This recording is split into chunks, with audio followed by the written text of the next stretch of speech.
ಅಲ್ಲ 40 ರೂಪಾಯಿ ಬಂದಿದೆ ನೋಡಿ. ದುಡ್ಡು ಬಂತಲ್ಲ ಅವ್ರೆ, ಉಂಗುರು ಬಂತು ಅಂತೂ ತಾನೆ ಹೇಳಕ್ಕೇನ, ಹೇಳೋವರೆಗೂ ತಿಕಾ ಮುಚ್ಕೊಂಡ್ ಕಾಯಿ ಹಾಕಿದ ತಕ್ಷಣ ಹೇಳಕ್ ತಿಕಾ ಬರೋಣ. ಅಣ್ಣ ಆಯ್ತು ನೋಡಿ, ಪೇಟಿಎಂ ನಲ್ಲಿ 69 ರೂಪಾಯಿ ಬಂದಿದೆ. ಅಣ್ಣ ನಿಮ್ ಮಿಷಿನ್ ತುಂಬಾ ಸುಳ್ಳು ಹೇಳ್ತಾ ಇದೆ. ನಾನ್ 69 ರೂಪೀಸ್ ಮಾಡಿದ್ರೆ 69 ರೂಪಾಯಿ ಅಂತ ಹೇಳ್ತಾ ಇದೆ. ಮಿಲ್ಡ್ರೋಟಿನ್ ಮಷೀನ್ ಅಲ್ಲೋ, ಇಂಗ್ಲಿಷ್ ಕೊಟ್ಟಿರೋ ಬೇವರ್ಸಿ 69 ರೂಪಾಯಿ ಅಂದ್ರೆ 69 ರೂಪೀಸ್ ಹೇಳ್ತೈತೆ ನೋಡಿ. ಈ ಕಿತ್ತೋಗಿರೋ ಮಿಷಿನ್ ಎಲ್ಲ ಓಡೆ ಎಷ್ಟು ಸತಿ ಹೇಳಿದೀನಿ ನಿನಗೆ ಕಸ್ಟಮರ್ ದೇವ್ತಾರ ಅಂತ. ಹಿಂದೆ ಮುಂದೆ ನೋಡ್ಕೊಂಡು ಮಾತಾಡೋದ್ ಕಲಿ, ಇಲ್ಲ ಬೀಜಕ್ಕೆ ತಪ್ಪುತ್ತೇನೆ ಬೋಳಿ ಮಗನೆ. ಅಣ್ಣ ಪೇಮೆಂಟ್ ಆಗಿದೆ ನೋಡಿ. ಸರಿ ಅಣ್ಣ ಸರಿ. ಎಲ್ಲೋಡೆ ನಿಲ್ಸೋ ಅಣ್ಣ, ಪೇಮೆಂಟ್ ಬಂದಿಲ್ಲ. ಓಡೋಯ್ತು ನಾನು ಬೋಳಿ ಮನೆ ಬಾಯ್ಲಿ. ಯಾಕಣ್ಣ ಏನಾಯ್ತು? ಪೇಮೆಂಟ್ ಬಂದಿಲ್ಲ ಇಲ್ಲಿ. ಇನ್ನೋಡಿ ಅಣ್ಣ ನಾನ್ ಮಾಡಿದೀನಿ ನೋಡಿ. ಬೋಳಿ ಮನೆ ಪೇಮೆಂಟ್ ಬಂದಿರ್ಬೇಕು ನೋಡು. ಬಂದಿಲ್ಲ ಅಂದ್ರೆ ಬಂದಿಲ್ಲ ಅಣ್ಣ, ನಾನು ಮಾಡಿದೀನಿ. ನನ್ನ ಟೈಮ್ ಆಗ್ತಾ ಇದೆ, ನಾನು ಹೋಗ್ತೀನಿ. ಎಲ್ಲೋಡೆ ಬಂದಿಲ್ಲ ನಿಲ್ಸೋ ಅಣ್ಣ. ನನ್ನ ಹತ್ರ ಸುಳ್ಳಿರ್ತ ಬೋಳಿ ಮಕ್ಕನೆ. ತಗೋ ತಗೋ ಯಾ ಗುರು ಇಲ್ಲಿ ನೋಡು. ತಡಿಲ್ಲ ಅವಡೆ ನೀವು ಐತೆ ಲೋ ಇಲ್ಲಿ ನೋಡು. ಒಡೆಯೋನು ಯಾಕೆ ಡಿಸ್ಟರ್ಬ್ ಮಾಡ್ತಿದ್ದೆ ನೀನು? ಅದು ಪೇಮೆಂಟ್ ಬಂತು ಮತ್ತೆ ಹೇಳಿಕೊಳ್ಳಲಿಲ್ಲ. ಅದು ಅವಾಗ ಟೆಕ್ನಿಕಲ್ ಇಶ್ಯೂ ಆಗ್ಬಿಡುತ್ತೆ.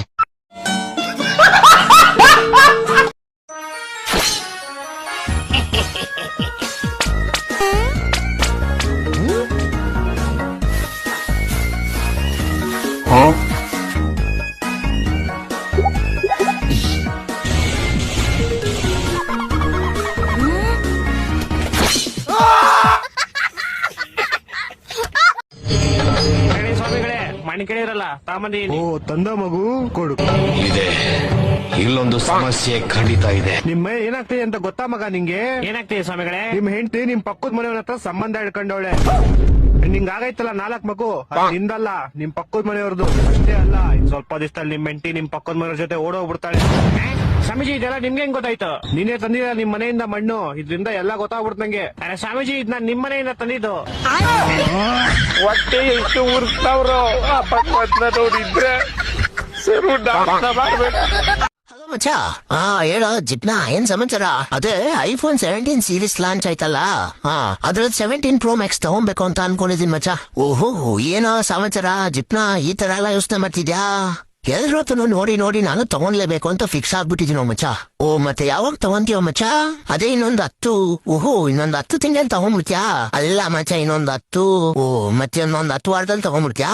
ಅಲ್ಲಲ್ಲ ಒಂದ್ ಹೇಳದ್ ಕೇಳಿಸ್ಕೊಳ, ಇನ್ನೊಂದು 10 ದಿವಸದಲ್ಲಿ ತಗೊಂಡ್ಬಿಡ್ತ್ಯಾ? ನಿನ್ನಕ್ಕ ನಾನು ಹೇಳೋದ್ ಪೂರ್ತಿಯಾಗಿ ಕೇಳಿಸ್ಕೊ. ಅದ್ರ ಪ್ರೈಸ್ ಎಷ್ಟು ಅಂತ ಹೇಳು. ಇನ್ನೊಂದು 10 ವರ್ಷದಲ್ಲಿ ತಗೊಂಡ್ಬಿಡ್ತೀನಿ ಅದನ್ನ ನಾನು. ಏನ ಅದೇ ಇನ್ನೊಂದು 10 ವರ್ಷದಲ್ಲಿ ತಗೊಂತೀನಿ. ಅದ್ರ ಪ್ರೈಸ್ ಎಷ್ಟು ಅಂತ ಹೇಳು. ನಿನ್ನಕ್ಕ ನೀಡೋ ಫೋನು ನೀನ್ ನಗಿ. ಇನ್ನೊಂದ್ಸರಿ ನನ್ನ ಫೋನ್ ಮಾಡಿದ್ರೆ ನಿಮ್ ಮನೆ ಹತ್ರಕ್ಕೆ ಬಂದ್ಬಿಟ್ಟು ಹೆಂಗ್ ಬಿಡ್ತೀನಿ ಗಾಂಡು. ನಾನು ಮಗನ ಇಡ ಫೋನು. ಸರ್ ಹೇಳಿ, ಯಾವಾಗ ಮಾಡ್ತೀರಾ ಪ್ರಮೋಷನ್? ನಿನ್ಯಾಕ್ ಪ್ರಮೋಷನ್ ಮಾಡ ಸರ್ ನೀವು ನಂಗೆ ಮೆಸೇಜ್ ಮಾಡಿದ್ರಲ್ಲ, ನಾಳೆ ಆಫೀಸ್ ಬೇಗ ಬಂದ್ಬಿಡು, ಪ್ರಮೋಷನ್ ಇರುತ್ತೆ ಅಂತ. ಪರಮೇಶ್ ಇರ್ತಾರೆ, ಸಿಇಒ. ನೀನ್ ಟೈಮ್ ಕರೆಕ್ಟ್ ಆಫೀಸ್ ಬರಕ್ ಹೇಳ್ತಾ ಇದ್ರು. ಮೆಸೇಜ್ ಓದಕ್ ಬರಲ್ಲ. ನೀನ್ 10 ಪಾಸ್ ಆಗಿದ್ಯಾ ಇಲ್ವಾ ನೀನು? ನಿನ್ ಕೈಲಿ ಬೈಸ್ಕೊಳಕ್ ನಾನು ರಾತ್ರಿ ಎಲ್ಲ ಎದ್ ಕೆಲಸ ಮಾಡಿಲ್ಲ ಇಲ್ಲಿ. ರಾತ್ರಿ ಎಲ್ಲ ಯಾವಾಗ ಮಾಡಿದ್ದು ಕೆಲಸ ನೀನು? ಅದೇ ಸರ್ ರಾತ್ರಿ ಎಲ್ಲ ಎದ್ದಿ ಕೆಲಸ ಮಾಡಿಲ್ಲ ಇಲ್ಲಿ ಅಂತ ಹೇಳಿದ್ ನಾನು. ನಿಮ್ಗೆ ಕಿವಿ ಸ್ವಲ್ಪ ಕ್ಯೂಡ್ ಅನ್ಸುತ್ತೆ. Shut up you idiot. ಒಂದು ಕೆಲಸ ನೆಟ್ಟಿಗೆ ಮಾಡಲ್ಲ ನೀನು. ಕ್ಲೈಂಟ್ಸ್ ಎಲ್ಲ ಬಂದ್ ಕಂಪ್ಲೇಂಟ್ ಮಾಡ್ತಾವ್ರ ನಿನ್ ಮೇಲೆ. ಏನಂತ ಕಂಪ್ಲೇಂಟ್ ಮಾಡ್ತಾರೆ? ಕರೆಕ್ಟ್ ಪ್ರಾಜೆಕ್ಟ್ ಕೊಡಲ್ಲ, ಬಾಯ್ ಬಂದಾಗ ಮಾತಾಡ್ತೀಯ ಕ್ಲೈಂಟ್ ಗಳ ಹತ್ರ. ನಾನೇನ್ ಮಾತಾಡ್ದೆ ಸರ್? ಕ್ಲೈಂಟ್ ಮೊನ್ನೆ ಗೂಬೆ ನನ್ ಮಗ ಅಂದಂತೆ. ಅದು ನಾನ್ ಅಂದಿಲ್ಲ ಸರ್, ನಾನ್ ಕೇಳಿದವ್ನ. ಗೂಬೆ ನನ್ ಮಗನೇನೋ ನೀನು?